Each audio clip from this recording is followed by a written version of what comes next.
In this episode, I'm once again joined by Michael Taft, meditation teacher, author, and host of the Deconstructing Yourself podcast. In this episode, Michael reveals why he dislikes maps of meditation and why he believes the progress of insight, a widely taught meditation map in Theravada Buddhism, causes more problems than it solves. Michael also discusses his points of agreement and disagreement with the Buddhist four-path model, how he defines and teaches stream entry, the common traps on the way to enlightenment, how to cut through spiritual ego, and why Michael questions if arhatship is actually good for anybody. Michael goes on to explain his own meditation map based on the teachings of Shinzen Young and shares his takes on emptiness, jhana, fire kasina, and how life changes after awakening. So without further ado, Michael Taft. Michael Taft, welcome back to the podcast. Thanks, Steve. It's great to be here. I'm so delighted to be talking with you again, Michael. In our previous conversation, we went through in quite some detail, actually, your biography. In particular, I suppose we could say your meditational biography or your spiritual biography or your hagiography or your namtar. Jesus Christ. No, yes, none of those. But of course, there's more to your life than just meditation. But we covered that as was our main thrust. That's what I'm getting at here. Yes. And so I'm very pleased to talk with you again. It's great to be here, man. I'm happy to be back on. We were just talking before we started recording that. The thing I'd like to ask you a lot about this time is maps, meditation maps. You've actually iterated your own map, which you call the stages of deconstructing sensory experience, a 4-stage map. It used to have 5 stages. May the 5th stage rest in peace. Or rest in cessation, maybe. We'll talk about it. That's a spoiler, a sort of a spoiler hint, I suppose. You run that map 2 directions. You run it forward and back for different effects. We'll get into that. Why are you doing that? And I think it's very interesting indeed to run a map backwards. So I'd like to ask you a bit about that. But first of all, I'd like to ask you about maps in general. You've described yourself as characterologically opposed to meditation maps. Yes. And you said you don't really like maps. So I'm wondering if you could say a little bit about your relationship to maps in that sense, and maybe if you have any comments on maps in general. Then I'd like to ask you about a couple of specific maps. Wonderful.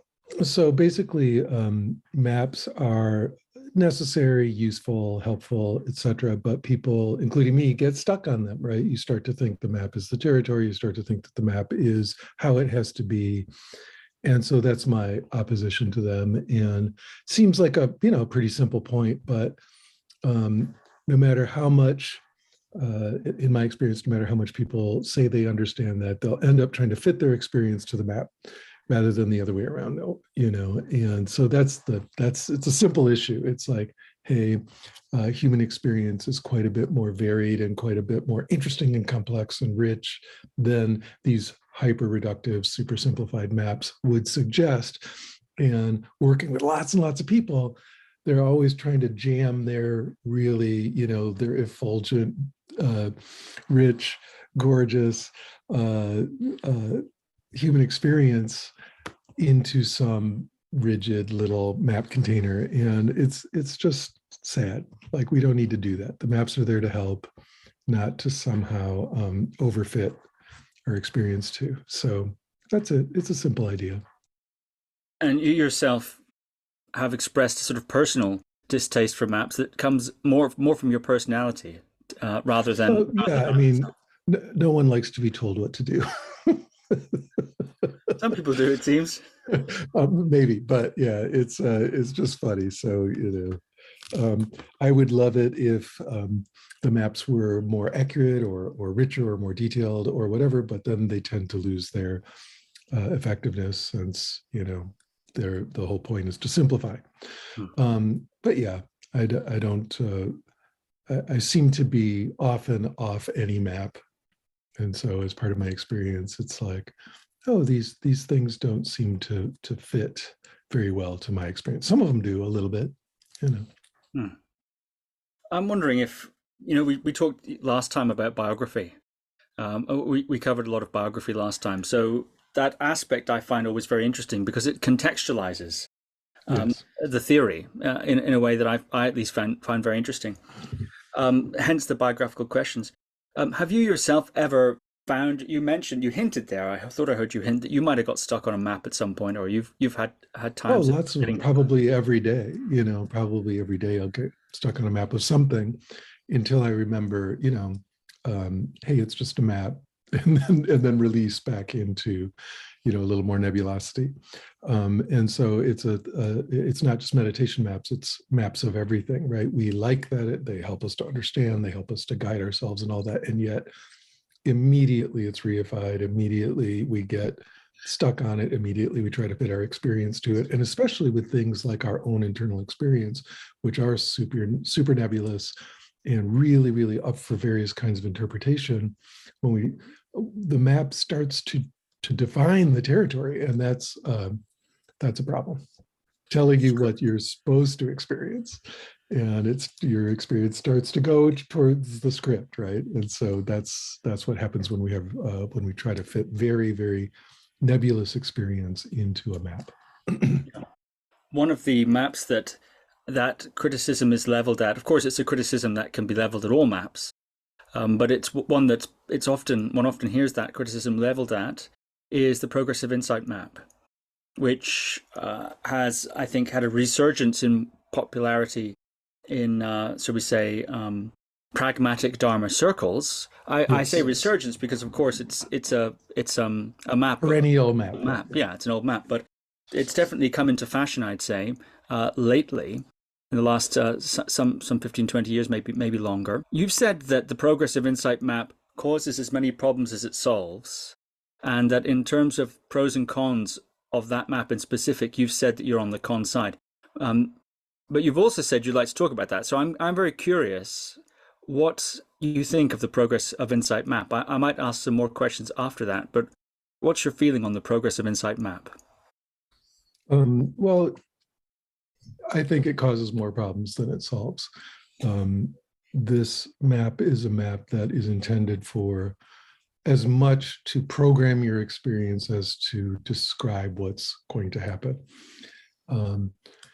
Certainly the basics of it are, of course, reasonable, like after a big A&P experience, having a come down into some kind of more flattened, let's say after a manic experience coming down into a more depressed experience is just predictable. So that up and down overall gigantic arc, sure, that's reasonable.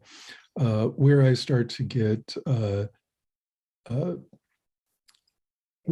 feel that it really goes astray and starts programming experiences, just this, the dark night stages, that you must particularly feel disgust, that you must particularly feel these, negative emotions one at a time in that sequence.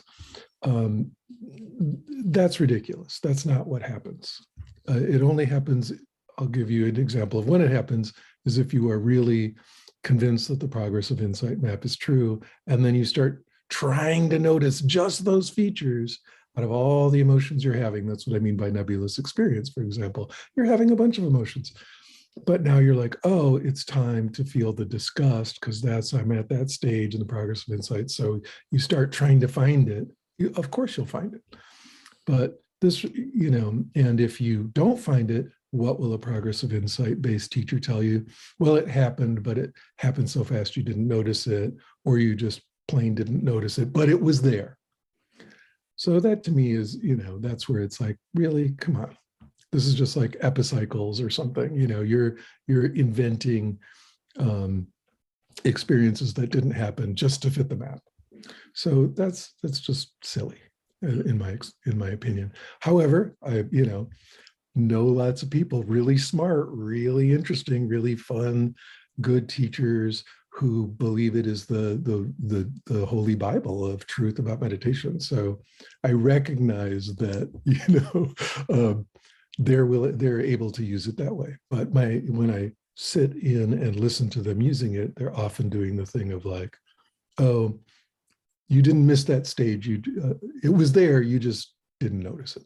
Stuff like that. I'm like, yeah, no, that doesn't fly for me. How do you think the progressive insight map came to be so popular at this present time? Oh, because of my good friend Daniel Ingram, right? I mean, that is the book, and that's Daniel's opinion, right? That the Progress of Insight map is sort of unsurpassed as perfectly correct, an absolutely correct map. And I just disagree. But Daniel is one of the people I was describing. Very smart, super cool. I love Daniel. So I'm just like, well, we just disagree about that, and that's okay. But MCTB is just full of BOI. So there we go. Just throwing some jargon at you. That's good. I'm curious, and of course, Progress of Insight map, especially if we're talking about the version of it, or the explanation of it, or the interpretation of it that Daniel Ingram has popularized, previous guest on both of our podcasts on many occasions. What naturally follows, of course, is the so-called four-path model. The idea that there are these four watershed stages on the way to awakening, or on the path of awakening, or whatever we might call it. We would specifically have to call it the path to Arhatship, right? Since that's what the four paths are. Yeah. Right. So there are these four paths. Stream entry, of course, is the first Cub Scout badge. But then after that, non-return, and then never return, and then indeed, as you say, arhat. And I think many viewers will be aware that Daniel caused quite a controversy when he published that book, Mastering the Core Teachings of the Buddha, because he signed it as the Arhat Daniel Ingram. I think he signed it Arahant, which is an alternative spelling, right? Yeah, which is quite a break with convention, at least of this current day. To name one's attainment like that, it caused quite a stir, and that was part of what he intended to do, was to say, hey, let's take this out of the shadows. Let's talk about what we're really doing here and where we're getting. That was his view, and he talked about that on both of our podcasts. So, I'm curious what you think then of the four-path model. I haven't met anyone who fulfills the conditions of the model as stated. So even Daniel, even Kenneth Folk, another person who is in the pragmatic Dharma and is considered to be an arhat, themselves admit they don't fulfill the conditions that are, put forth in that model. Like the idea that you're never going to have another angry thought for the rest of your life, or you'll never crave anything or never dislike anything.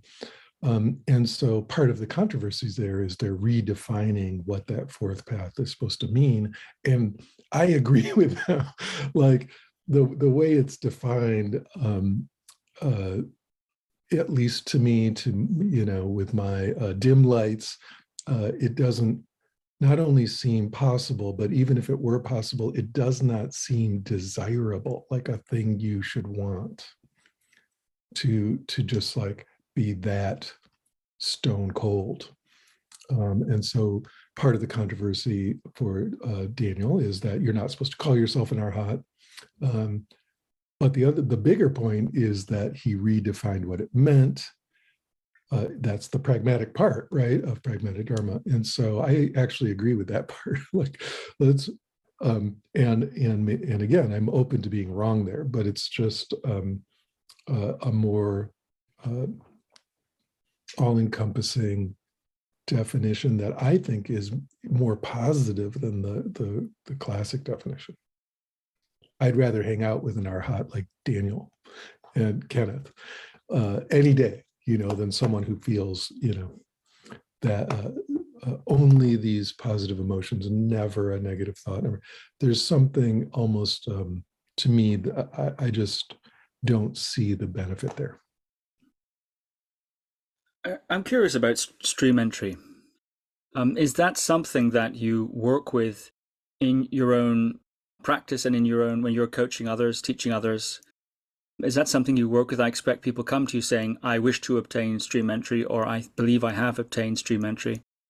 Is that something you work with explicitly, either personally or indeed with your students?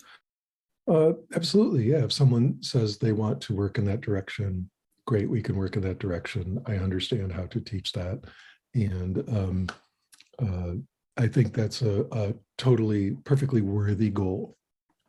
And in fact, even second path, perfectly achievable, worthy goal. After that, I think I start to part ways with the four path model. How are you defining in that case stream entry and second path? I'd be really curious about your particular definition of that or working model of that. Stream entry is the easy one in terms of defining it, and it's something you can see happen for people pretty clearly. And, I will use not the classic definition. I will use Shinzen's definition, since he's my main teacher. And also he's good friends with Bill Hamilton, who is, of course, Daniel and Kenneth's teacher. So the idea is that you recognize that there's no object or thing inside you called a self. Boom. It does tend to come a deeper experience of that, or a richer experience that comes with some of the bells and whistles that the classic definition says should be there. I think those are pretty reasonable. You have either totally gotten rid of, or you have a greatly reduced spear of death. The purpose of rites and rituals is greatly redefined, like why you might want to do such a thing. And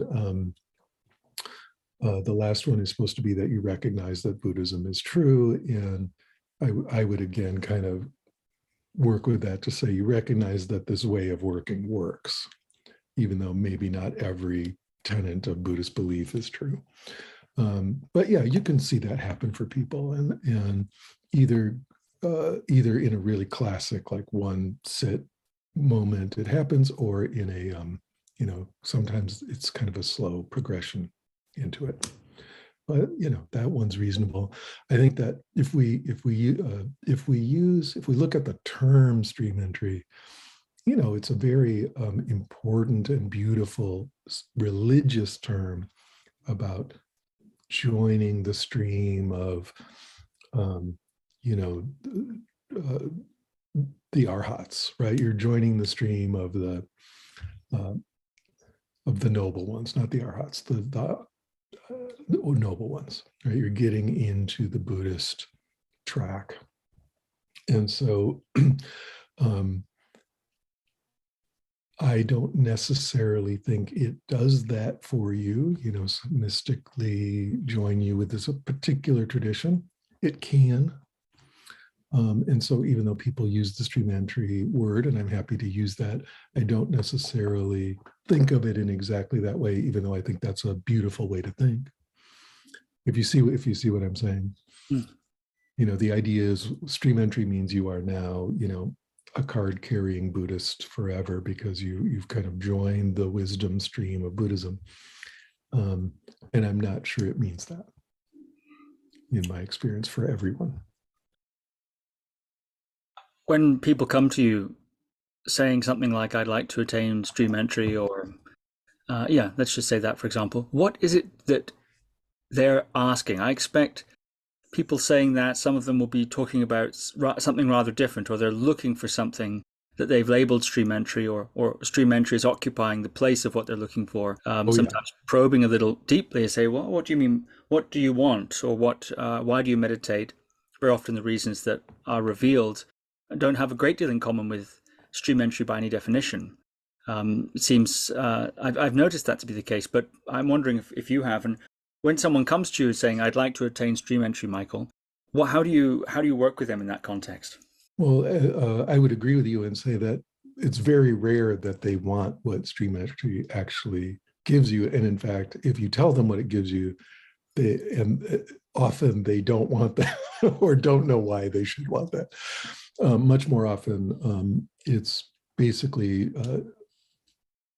a kind of deep psychological relief, that is being, that they really deeply want. Or, well, I'll just say that's the main thing they want. And then if you're asking on top of that, how do I work with them? Was that the second part of the question?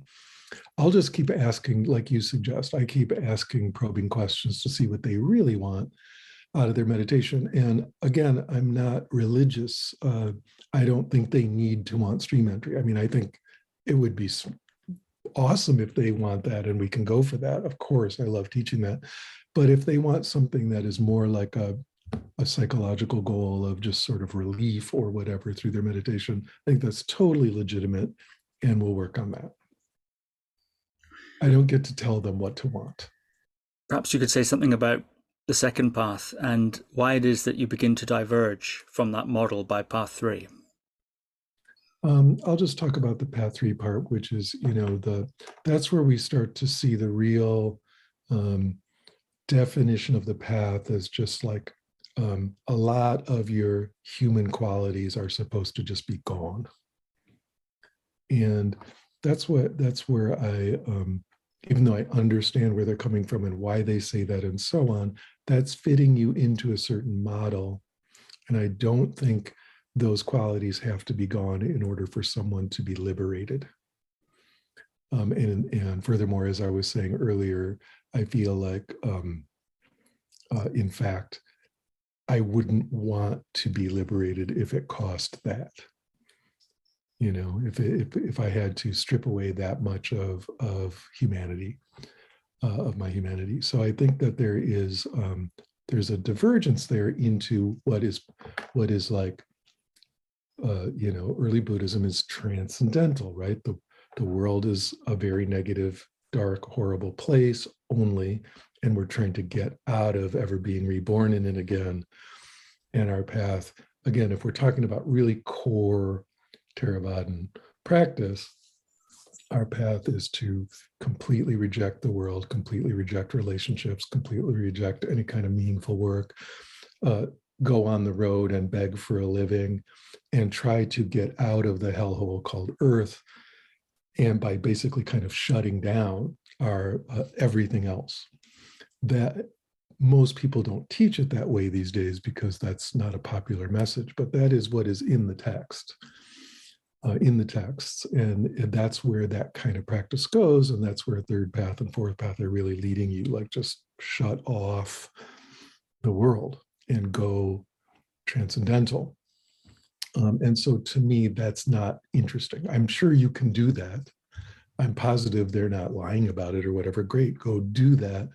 But I'm not sure that's, I don't know. I'm definitely sure that's not for me, and I'm not sure it's actually good for anybody. There's a real difference between transcendental spiritual practice and spiritual practice that is like two-stage: transcendental first, and then after that, immanent, coming back into the world, coming back into our emotions, coming back into our regular mind, coming back into sexual relations, coming back into having meaningful work, coming back into the world with our awakened mind or even our liberated mind. That's interesting to me. And that's beyond this idea of just this kind of like disappearance out of the hell of samsara. When one comes back from the mountain, to use that sort of ox herding picture kind of imagery that you're evoking there, re-engaging, as you say, with work, relationships, and so on. What's the difference, other than a change to the meditator's affective experience? In other words, presumably something's changed after all that. How does the person who's coming back down the mountain experience those same mundane things? Is it different, and if so, how? It's entirely different,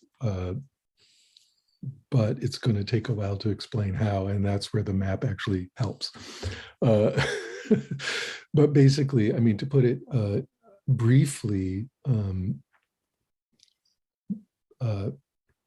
the average person, I'm just going to talk about kind of in general, because everybody's different, but most people, default human is going to be very fixated on everyday experience, and it's going to be highly reified.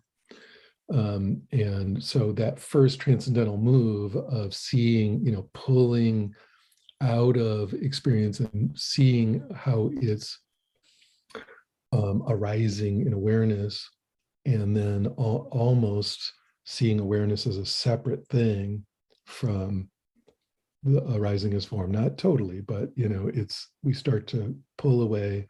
That's when we get into, that's the wisdom of emptiness, right? We're seeing the emptiness of everything. So we're pulling out of our fixation on form. And if you stop there, I pulled out of my fixation on form. That's for example, Theravada practice, right? You're going into cessations there. You're fully realizing the truth of emptiness, although they wouldn't call it that. And then that's it. You're done. Emptiness is the only truth, or awareness is the only thing in the world. Just you've left it. Well, now you sit and do your practice in emptiness, and that's it. But you see how the whole path there is pulling away from our fixation on form. But once we've seen the truth of emptiness, there's a whole second stage that can happen, which is we start recognizing that all the form is still there and isn't actually somehow damaging the emptiness at all. It isn't somehow sullying or nullifying or confusing the emptiness at all. And in fact, as we go deeper and deeper, we recognize that the form was never different in any way than the emptiness. Those two things always arose together. And that's, we went from being fixated with form into a kind of real, this is paradoxical, but a real duality between form and emptiness. And then when we come down from the mountain, in your terms, we're recognizing that emptiness, it was never separate from the form, and the form does not somehow sully it in any way, but furthermore, that the form is a perfect expression of the emptiness in every moment, right? And so that's a very different experience of, let's say, arguing with your friend when you get kind of heated, and there's some juice in it, there's some skin, there's when the core of that is empty and the whole experience is arising as a display, a fabulous display, an effulgent display in emptiness. It's pretty different than when you're all fixated with a real reified sense of self and a real reified sense of the other, and the ideas are, there's freedom in this coming back, deep experience of freedom, deep experience of love and connection, deep experience of the kind of spontaneous, playful arising of it all. So it's quite a bit different. The one is all tight and fixated and fraught, and on the other side, it is the opposite. It's playful, spontaneous, even when it gets intense. Maybe even especially when it gets intense. It's not that over here everything's just like, as I'm always saying, like Teletubbies on ecstasy, like, which is the common image, right? That everyone's just going to be nice. That's not it. It's like we can be intense, we can be angry, we can have fun, we can get sad, and all of that is still this perfect expression. The cauda pavonis, like this peacock's tail or rainbow-like expression of emptiness, and the two always go together. So that's that's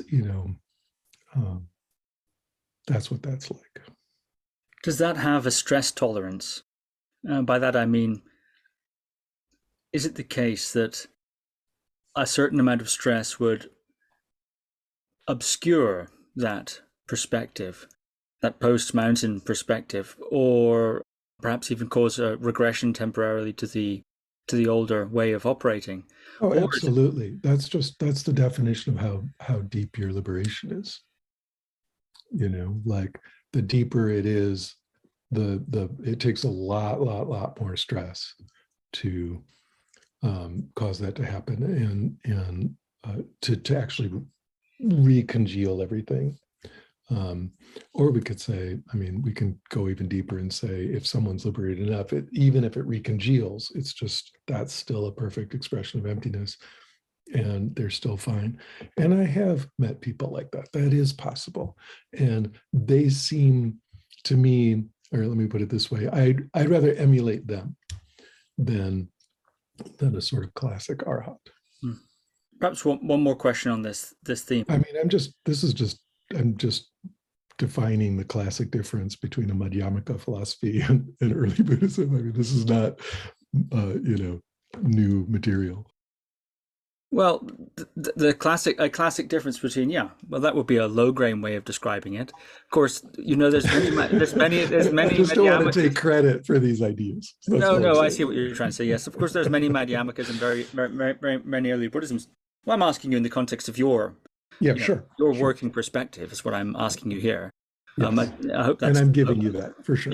Yeah. So on that basis, you've worked with a lot of people. You've had, as we learned in the last episode, tremendous career as a contemplative anyway, as a practitioner, and you've also worked with many people, and it's from that basis that I'm asking these questions. Your working model on these things. You're busting my attempt to be humble there, Steve, so cut it off. What, in your view, and this is very much grounded in your view personally as a practitioner, and also with people you work with, are the dangers of, should we say, stream entry, awakening, these sorts of things? I'm thinking of dangers, of course, we hear of from Willoughby Britton, all the sorts of things that can go wrong in the meditational path. Cheetah House reporting people having these, very often actually, triggering manic episodes or triggering psychotic episodes, especially when hardcore meditation is combined with sleep deprivation, which is a favorite activity in meditation retreats, can often cause mental health problems or trigger them or exacerbate previous ones. We hear about that. We also hear about people who perhaps have a genuine experience of stream entry, as you've described it, perhaps, or if such a thing exists, they have it, and settle on it in a way that's unhelpful, and re-identify, in a sense, with the post-awakened self in a way, in an unhelpful way. I'm curious, what are the sorts of issues you see with people who are attempting to go for stream entry or these such things, or have indeed achieved such a threshold? The main thing is the kind of real manic state stuff that can sometimes arise. In my opinion, it's not that hard to avoid if you're checking in with a teacher who's really good at watching what's going on with you. It's pretty straightforward to notice that someone's getting in that place. And of course, as you get more manic, you start losing more sleep, and it starts to feed on itself. But that's got a very particular emotional tone. It's got a way of talking. It's got some very distinct qualities or markers that you can see where someone's starting to go off track. And so by checking in a lot with, in my opinion, a teacher who knows how to work with that, they're going to be able to either mitigate or completely help you avoid that experience. I just don't think it's that hard to help people not go there, as long as they're really, really checking in and doing what you're saying. One of the problems that can occur is when someone starts going into that manic zone and they're getting more revved up, and they start to really get a kind of a vision of where they're going, and it's very compelling, is that they stop listening to the teacher.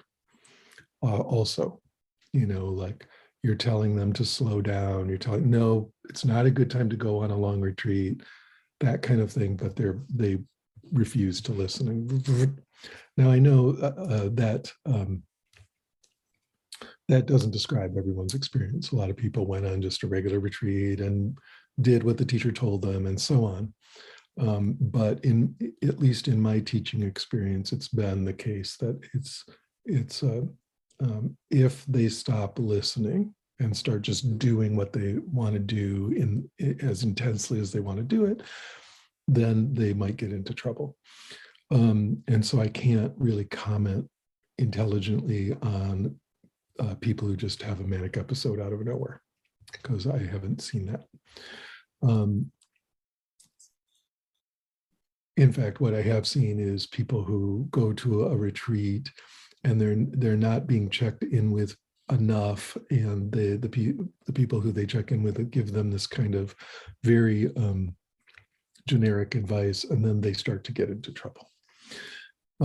So to me, it's I'll lay the blame for a lot of it at just not getting good instruction, and particularly, if someone is starting to go into that zone, the instruction to stop practicing, we're going to do these other kinds of practices, because this isn't working for you in this way. It's a really important thing. And if you as a teacher think there's only a certain path, or that meditation is sacred in such a way that everyone should do it, or it's helpful to everyone always, especially in one form or another that is the one right form, then that's going to be for sure damaging to students, because lots of people have a kind of psychology that they need something different. So that's that. And then post stream entry, or post like a big experience, there can be some, that one's much easier to work with. If someone's going into like a little DPDR, or they feel like they don't like how, let's say maybe they're having a feeling of everything being kind of flat, or a little, maybe their joy of life doesn't seem to be there, or whatever, that we can really, really work with, because they're missing, they haven't been pointed out what's good about it, and how to use that in a way that is very positive and helps their affect, helps them feel better. So to me, that one, I've worked with at least one student who had like serious DPDR, and they ended up being able to dig themselves out of that hole, because it's like, oh, you've actually got a kind of a deep awakening going there, but no one's pointed out to you how to use it, is sort of the rough and ready description I would give. And so if you point that out, it starts working in the way it's classically supposed to. Very interesting. And what about spiritual, if you like, ego, to use a very colloquial term? Sure. Well, that's a different kind of problem. And again, with a good teacher, they're going to cut that down right away, just instantly slice through that, and slice through it over and over and over again until the person either goes and finds another teacher who will tell them that they're wonderful, or they figure out how to let go of that and see through it, see the emptiness of it, deconstruct it, etc. That was the easiest thing to deal with. What are some of your slicing techniques? It's not hard to trigger someone, just a little bit, just a tiny bit, and then go, see that right there? You can do that in a classic, classic Asian spirituality way. You might do it in public, in front of a bunch of other students, and really embarrass them and point to it. That's a little bit, in my opinion, it's a little bit mean.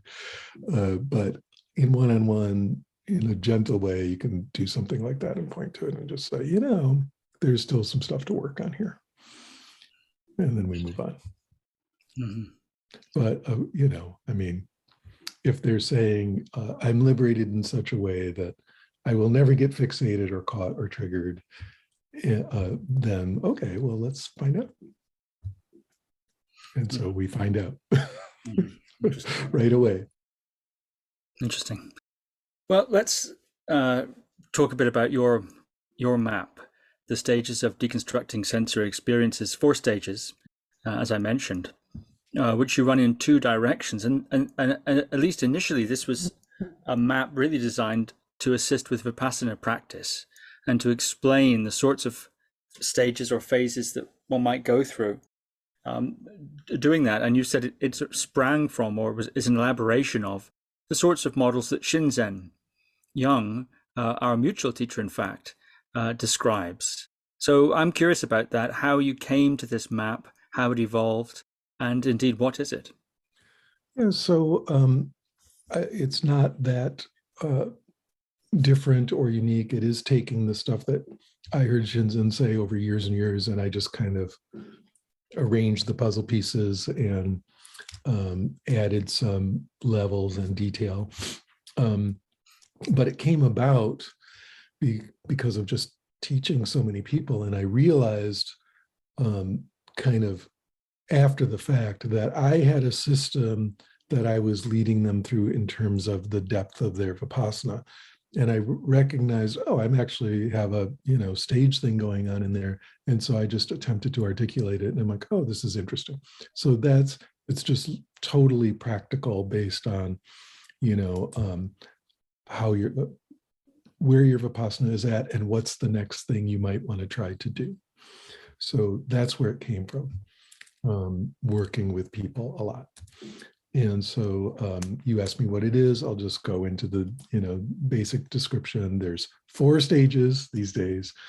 The first of doing Vipassana, right? So this isn't really a map of shamatha. It's not like the Mind Illuminated or something where we're talking about how stable our concentration is. This is a map of Vipassana, of sensory experience, where we're essentially trying to see emptiness of sensory experience. So stage 1 is where most people, not everyone, but most people start out.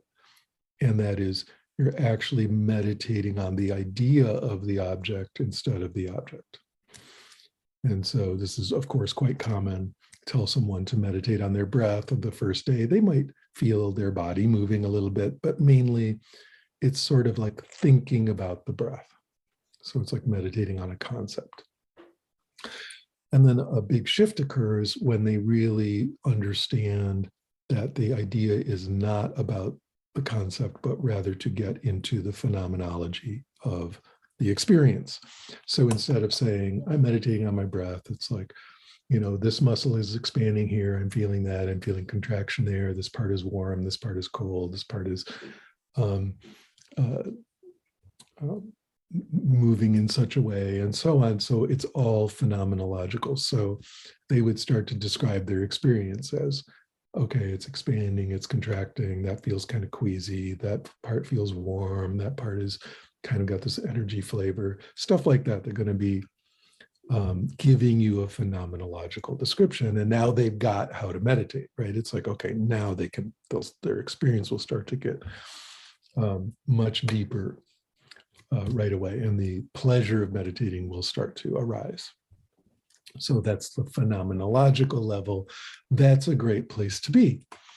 And in your typical Western Vipassana, that's as far as it goes, right? You just stay with the phenomenology forever. And that will only get you so far. If, however, and so I mentioned that this map is about Vipassana, but it, of course, requires concentration. And so if your concentration goes up, so you're really, really noticing those qualities of a, I'm going to quote it now, object, a seeming object. At this point, they're seeming objects. You're noticing each of those qualities. Let's say there's 5 qualities of an object. I'm just making this up. This is a toy example, but it's, warm versus cold, and it's big versus small, and it's circular versus, or it's a sphere versus a cube. And let's say it's, I like it versus I don't like it, and versus I don't like it. And it's, I don't know, what's another one? It's itchy versus smooth.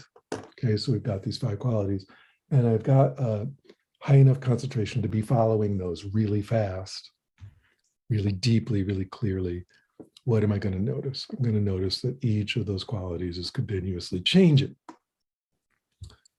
Each of those qualities is continuously changing, and that's impermanence, right? Now we've got the impermanence quality, or in Shinzen speak, the flow quality, right? It's the change becomes prominent. Instead of the qualities being prominent, the changingness of all the qualities becomes prominent. And it's really noticeable when that happens. Hearing someone talk about it, it's very noticeable. And that leads us to a much, much deeper form of Vipassana, where we're starting to notice again, in Shinzen speak, the flow quality, the changingness.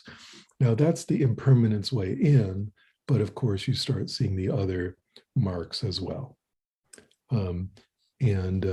There's an interesting failure mode there that I see people run into a lot, and it's so important. I'll bring it up here, even though it's kind of a deeper point about specific parts of the model. But if you are the kind of person who's gotten very highly concentrated, you're used to concentrating on objects, and they're getting clearer and sharper and clearer and sharper, and you love your retreats now because, man, you go in there and the qualities get clearer and clearer and sharper on these objects. One day you're going to go into the best day of the retreat, and suddenly it doesn't work. And it's like the object is mush. It turned to mush. And people get very upset, and they try harder and try harder and try harder. And I've run into this so much in my own experience and other people's experience. And of course, nothing has gone wrong. What's actually happening is your concentration went higher, not lower. Your concentration got better, not worse. And you started seeing the impermanence, emptiness, no self qualities of the object. So suddenly, instead of being an object, it's a pile of mush. That's called emptiness, my friend. And so, you actually are getting a deep insight, but it's so different than what was happening before that it seems like some kind of fail. What's going on? Why can't I concentrate? And it's like, no, you're being asked to see that more deeply, and the fact that the object is not an object. You've just learned that it's a continuously changing vibratory flux phenomena, and you now have to get used to that. So that's a big shift in meditation practice, Vipassana practice, that really often happens. And it's super important to understand that early mush, where you can't concentrate at all, is different than this kind of like suddenly the object is more like a fog bank or something. The nebulosity becomes prominent. So you've gone there, it's not even just impermanent, it's become nebulous, right? And so it's important to recognize that's a deeper stage at that point.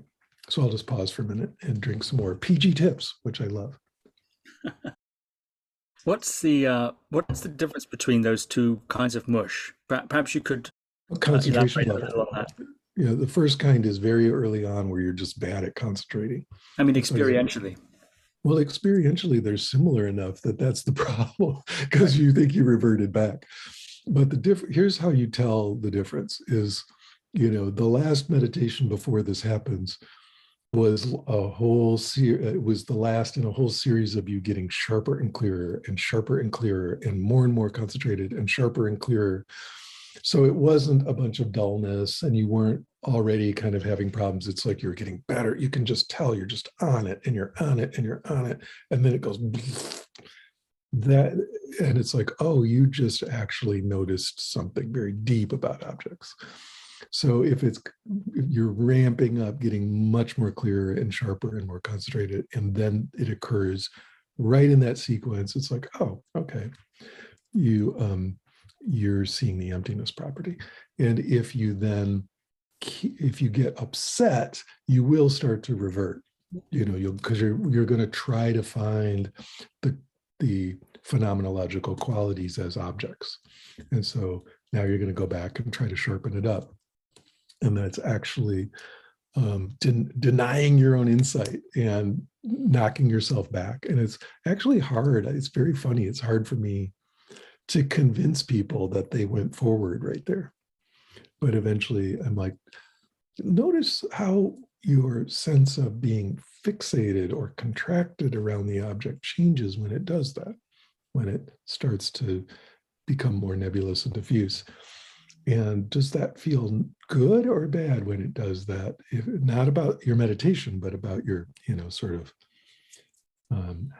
fixation on the object. And, anyone will notice that they start to feel relief when the object starts to diffuse, right? Or become nebulous or be less sharp. There's a relief. There's openness. And it's like, yeah, that's how that, there's the other marker, it's like, oh, you've gone deeper, your insight is deeper. So that's the third level of basically really getting into the change and eventually the way I would describe it now, the emptiness. And of course, that leads to the fourth level where emptiness is prominent. So instead of change being prominent, now emptiness is prominent. And in fact, you're starting to notice awareness itself rather than the object. It's awareness becomes the main thing. Otherwise, the emptiness of the object being the fact that it's simply an arising in awareness.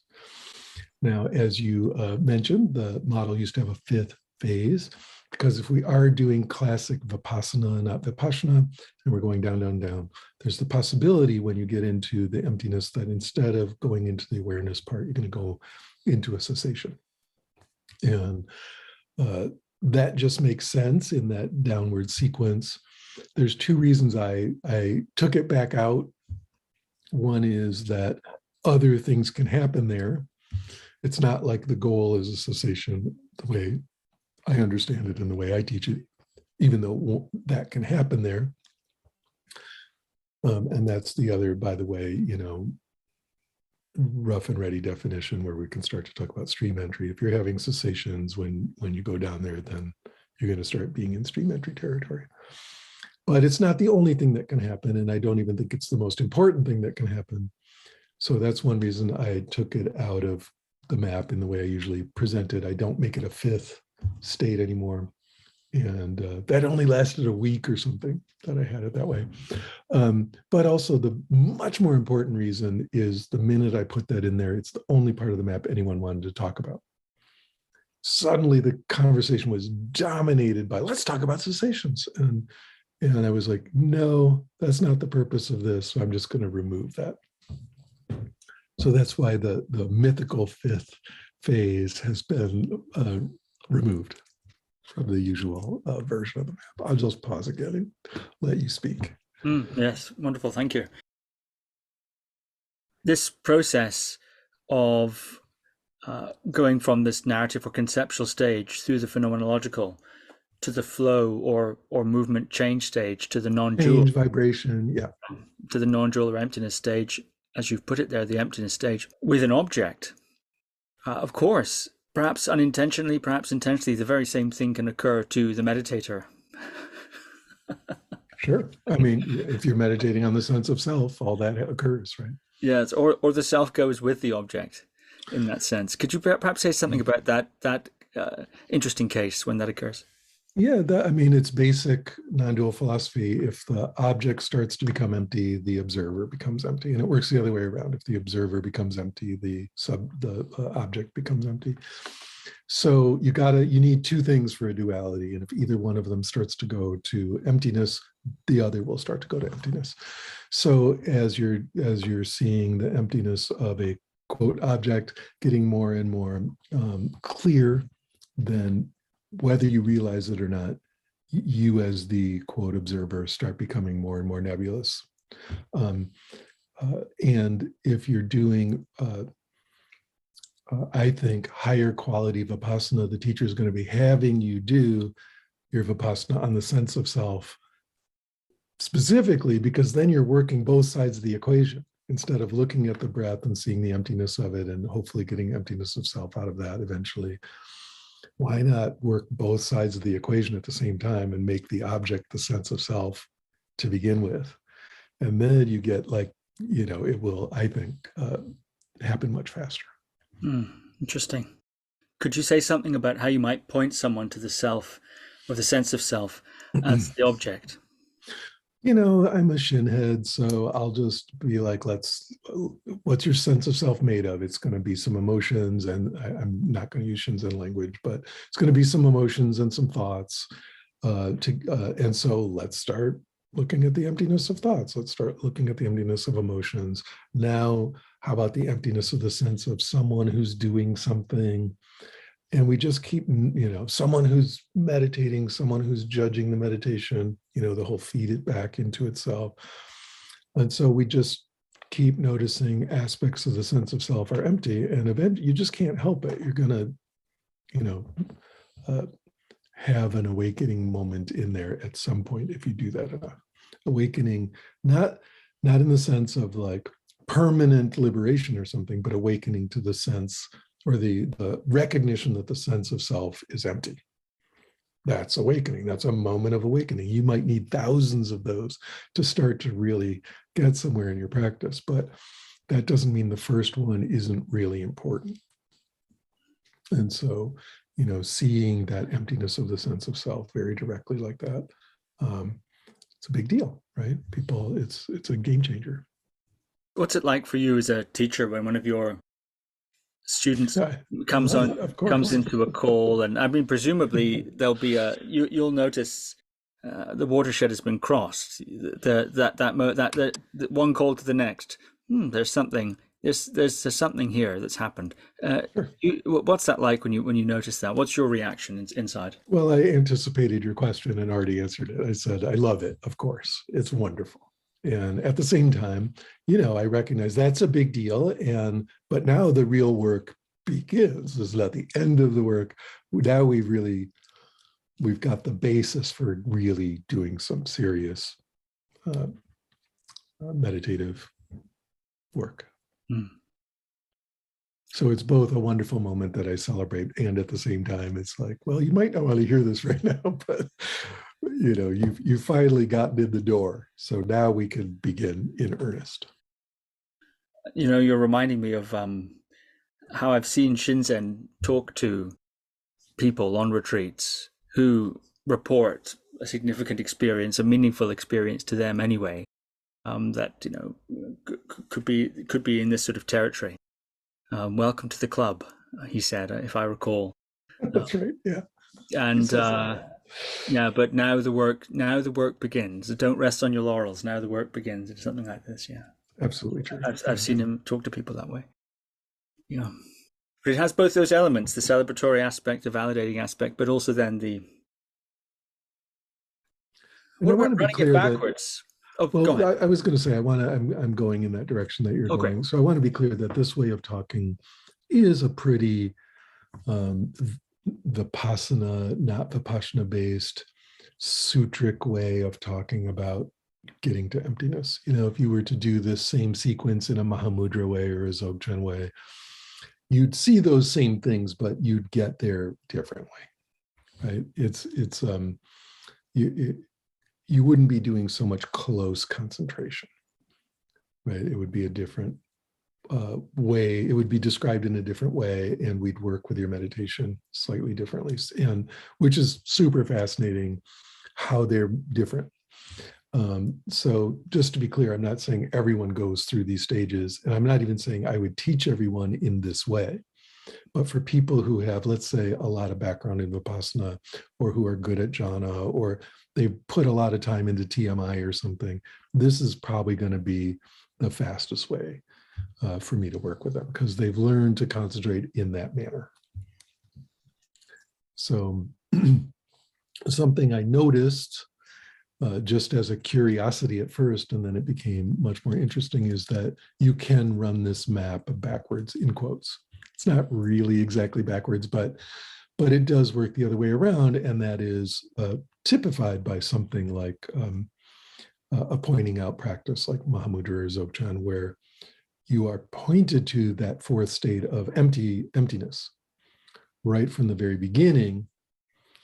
And then, you still may do a whole bunch of Vipassana. I'm going to use the other word now, Vipassana, where you're from that knowledge of emptiness, beginning to notice the emptiness of a phenomena, or noticing that all phenomena are arising in the mind or in awareness or whatever, you're going about it differently, right? Coming down. But eventually the point, even in those traditions, is to see the emptiness of everything. But you've started out with a pointing out at that awareness space of emptiness to begin with, right? So you've got a view, and you're working in a very different way with not so much close attention, but much more very wide open, vast awareness space, and getting used to the idea that it does not take high concentration necessarily to see the emptiness of something. You know, you don't have to do like deconstructive microsurgery the way I've just described. You can just kind of see it directly. That's an interesting phenomena, and it's true for a lot of people. It's more of a direct, oh, that's just arising in awareness kind of flavor. And so you can start there. There's even another way to start, was really like Shikantaza Dzogchen way, where it's like, there's not even anything to, you're already fully there, just notice it.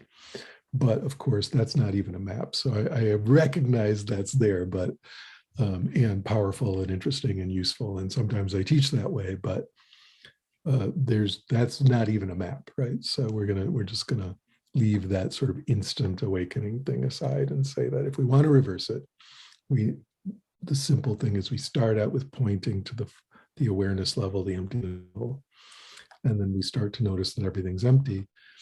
And what does that get you? It still gets you to that same place of you've pulled away from fixation on form, and now emptiness seems prominent and form seems less interesting.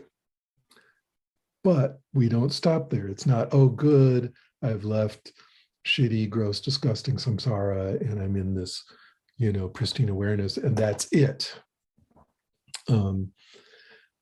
No, we then very clearly start to say, well, here I've got this pristine, pure awareness.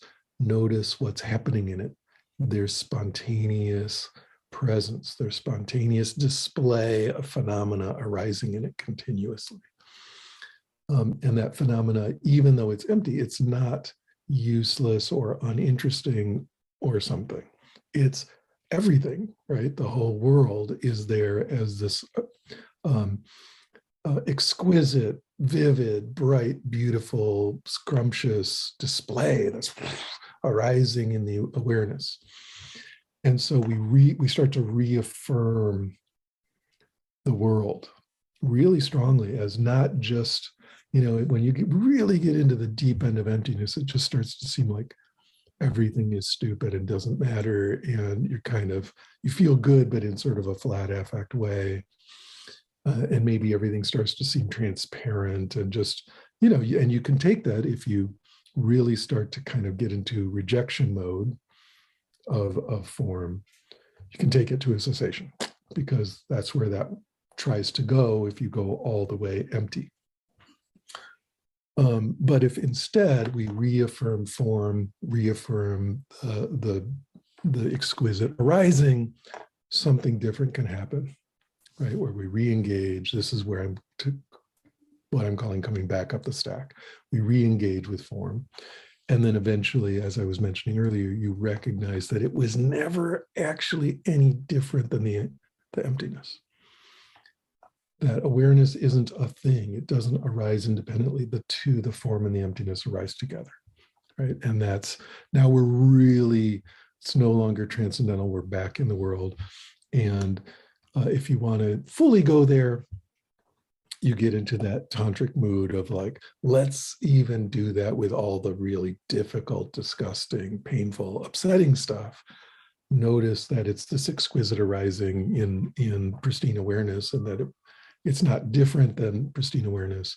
And now you're fully back in life, right? Fully, effortlessly back in a way, in the place you started, in that like even in the conceptual realm, even ideas are just an effulgent display, right? So, but all of that wasn't just to come back to where you started. Of course, we are in a very, very, very different place by the time we're seeing the inseparable pair of form and emptiness, as this sacred world, this vivid display of groundless ground kind of thing. Fascinating. I'm very curious. Does that make any sense to you? Yes, it does actually. Crystal clear. Thank you. Yes. I'm curious. You've spanned really quite a large territory there. In terms of the people that you're aware of, that being said, I suppose your colleagues and certainly your students, the people you meet and so on, who you go through this map with or discuss it with and discuss practice with. What's your sense of where people percentage, the distribution, I suppose, across this map or across this sort of territory? Do you have a sense of distribution? There's lots of people here, or a lot of people get here and kind of then this is a time when they fall off of meditation, for example, or they bounce off or something. But do you have a sense of distribution of the population that you're exposed to? I don't, and I don't even want to have it. I would say that one thing to answer your question, at least partially, and I keep pointing to it, there's this urge when you're first learning to decouple with form, and we've discovered deep emptiness, there can be an urge to stick there and to say, all I want to do is go off in a cave and sit there forever and experience the bliss of this extinction. And that's totally understandable. If you've experienced the bliss of that extinction, you understand why someone would do that. And furthermore, there's a way that it really fits in with especially Protestant Christianity, that the world is kind of a sinful, dirty place, and there's this thing that's outside of the world that is pure and sacred, and that the world is kind of a shithole. And so it meshes even with our Western concepts in a way that can be, in my opinion, not very helpful. Again, if someone wants to go do that, I'm like, hey, that's the meaning of your life for you. Great, go do it. But I think a lot of people get stuck in that zone and don't move on. And that's not because this is my arrogant opinion, not because it's the meaning of their life, but because they don't understand how to reintegrate the form, and they don't even understand why they would want to do that. That's crucial. But, I will end up hearing people start to say, just start to reify awareness, reify the emptiness, and make it the one true, real, sacred thing, and kind of more and more negate the world. And the stronger they do that, as a teacher, the stronger I will push against it and just say, well, really? And so we start to work with form. So what I see is a lot of very heavy duty meditators who are quite good practitioners getting kind of stuck, in my opinion, stuck in that place. Stuck in the emptiness hole. What's the way out? What are the ways out of the emptiness hole? Let's say you have a meditator relatively accomplished, really in this territory, as you said, and doesn't see any reason. They don't. Maybe they know how to get out, or they don't, but they don't see why they should. They're just quite comfortable there. What's the case for getting out of there, in the first place, and what are the means to get out of there, that you would typically deploy? Well, the case for getting out of there is, do you have nothing else to do with your life? That's what I say. If really the meaning for them, the meaning of the rest of their life is to sit like that, and they feel that way, in a very strong sense, and I can tell they're being genuine, I will say, go do that. but do it for real. I mean, if you're really going to go there, just go to a monastery and do it. But, and typically, I would say I don't have hundreds of examples, but the few examples I have, eventually they will see that that's not where they want to spend the rest of their life and come back out. And then want to understand how to re-engage. And then the process begins. But that's one kind of person. Another kind of person who starts to talk in that way, I will just point out gently or firmly, hey, you're kind of attached to that experience. Hey, you're kind of reifying that experience. Hey, are you sure that's really the deepest view? And we can start dialoguing there and start to notice what actually does evoke interest, what actually is, about form that might be still compelling, and begin to just slowly bring them back from there. It's not hard. Once, if I say as a meditation challenge, I want you to now let the form re-arise, they can do that. They don't want to do it. And that's already interesting. And I'm like, okay, so there you go. See, there's a thing we're avoiding here. Let's start to let the form re-arise and see how it's different now than it was before. And then immediately, it starts to be fun. It starts to be interesting. And there's this moment where it's like, oh, the world that I was utterly rejecting is actually, and I'll just go through my list again. It's exquisite, it's effulgent, it's vivid, it's playful, it's spontaneous, it's interesting, even the difficult parts. And that's when you recognize that kind of like sailing off on the seas of total emptiness forever is an avoidance strategy, as far as I'm concerned. And so now you're avoiding with something that is about as wonderful and healthy and deep and powerful as it could be. I mean, it's almost uniformly positive. It's not like avoidance with a drug or something, but still it's like, hey, notice that there's a whole world here that if you're really liberated, won't be a problem, right? That you can engage with, and you might want to do that. So that's, I don't know, that's how I would approach it. Yeah, very interesting indeed. Thank you. Especially if you understand the emptiness of objects, it doesn't mean they're not there. They're just empty. And so they're empty, they're spontaneous display. And so how can a spontaneous display ever actually be a problem?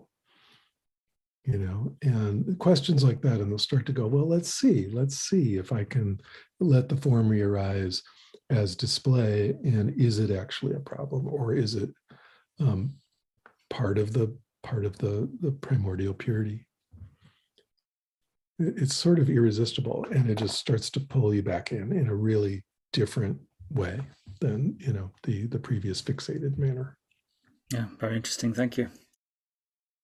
I wonder if you've said it a couple of times, disambiguate the difference between Vipassana and Vipassana as you've been using them. Well, you know the deal. Like, these words are, so one, just the literal difference, Vipassana is Pali language and Vipassana is Sanskrit language. They essentially mean the same thing. Outside of a Buddhist context they would mean something like see clearly. Okay, it's just normal language to see something clearly or to see it distinctly. So the literal denotative difference is just the same word in two different languages, related languages, Vipassana and Vipassana. But of course, when we use Pali, we're talking about early Buddhism. That kind of Vipassana is always going to be deconstructive. And you're going to be you're going to be specifically trying to see the three marks, or maybe the 12-fold change of dependent co-arising. But Notice how that's different than just being with it, which we hear a lot in kind of everyday Vipassana. We're not just being with it, we're specifically trying to see certain properties. It's impermanence, it's no self-quality, and so on. That's Vipassana, the way I mean it. It's deconstructive microsurgery. Whereas when I say Vipassana, I'm moving to much later Buddhism and saying just seeing the emptiness, however you do that. But we're going for emptiness, emptiness, emptiness. So that's why I'm using those terms that way. Great. And for me, it's not like they're not, they can work together. If you have trouble seeing, if I have a student who has trouble understanding emptiness, seeing emptiness, I'll just back them up into deconstructive Vipassana until they get a taste of emptiness, and then we'll switch back to emptiness. So they can work together really well. It's not like they're somehow so ideologically opposed that they can never live under the same roof or something without getting in a fight. Yeah, thank you for clarifying that. Can I do a quick fire round with you, Michael? Oh, yeah. Quick fire round. Okay. A quick what round? Quick fire. Quick fire. Okay. I don't know what that is, but it's when I ask you short questions and you answer in a sort of immediate fashion. Now, that bit's optional. I would just ask you pithy questions in a quick way, but you can answer longer if you need to, so you don't have to. Okay. So let's just use this last topic as our beginning. Wet or dry Vipassana? No comment. They both work. They're both interesting. Different students use different ones. And I haven't used those terms in so many years in a way that matters to me that's why I was like, no comment. It's sort of, I'm good either way. Okay. Hard or soft jhana? It's softer. Hard jhana, I think, is only available to people with certain physiologies and so forth, like really, really, really super deep Visuddhimagga type jhanas. Not everyone can do that, no matter how much they meditate. And I don't think it's actually desirable for most people. It doesn't lead to potentially where they want to get. Whereas soft or medium level jhanas are, if you like that and you've learned to do that, that's incredibly effective. Breath as object or fire kasina? Any quote object as object works for me. Every person has a different object that works for them, and so I do like fire kasina a lot. That's a fun object, and I also like it because the kind of idea that the breath is the only object is ridiculous. And in fact, if we were doing, again, something like Mahamudra or Dzogchen, especially Mahamudra, we would start out with a visual object, like a rock, and then go to visualization objects, which are closer to kasinas. And so it's actually much more traditional in later Buddhism to use a visual object than the breath. So to me, that's fascinating. I like visual objects a lot. A lot of just plain shamatha for me would be, some kind of visualization. Here's a niche one: body image talk or see, hear, feel? Well, you got to do both.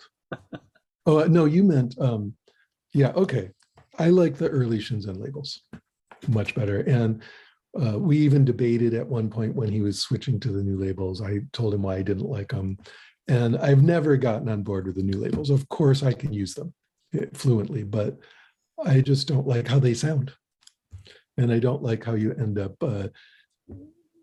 speaking sentences like, then a herein arose, and things like, it's just ugly English. And so I think I would rather say, then a, some mental talk arose, which is already nerdy enough, but at least it still sounds like, an English sentence. Very cool. Yeah, we're, of course, to give a little bit of context there, Shinzen Young, our mutual meditation teacher, famous for iterating his own systems.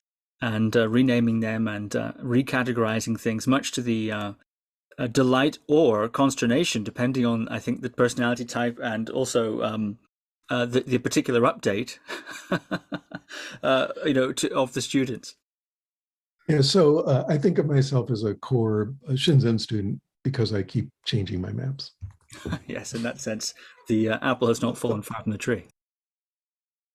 Well, Michael, this has been so fun. Thank you very much for coming back a second time on the podcast. Is there anything left to say? Anything else you want to add before we finish today?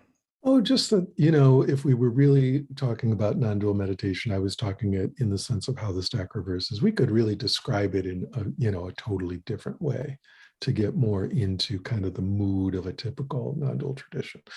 The way I run the map forward and backwards is still kind of coming from that early perspective. And like I say, we'd unpack it differently and go about it differently. And that's also fascinating. Doesn't mean the map doesn't apply, but I